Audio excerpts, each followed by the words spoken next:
गौतमी पाटीलच्या गाडीने अपघात, पोलिसांनी आरोपी बदलला।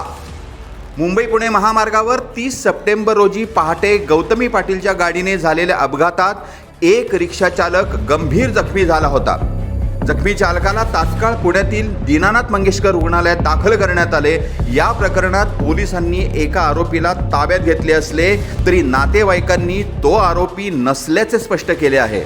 यासोबतच अपघाताच्या ठिकाणच्या CCTV फुटेजची मागणी नातेवाईकांकडून करण्यात आली होती, मात्र ती मागणी पूर्ण करण्यात आलेली नाही। तसेच अपघात झाल्यानंतर अगदी काही वेळातच संबंधित गाडी जागेवरून हलवण्यात आल्यामुळे तपास प्रक्रियेवरही प्रश्न उपस्थित केले जात आहेत। नातेवाईकांनी या प्रकरणी सखोल तपास करण्याची मागणी केली आहे।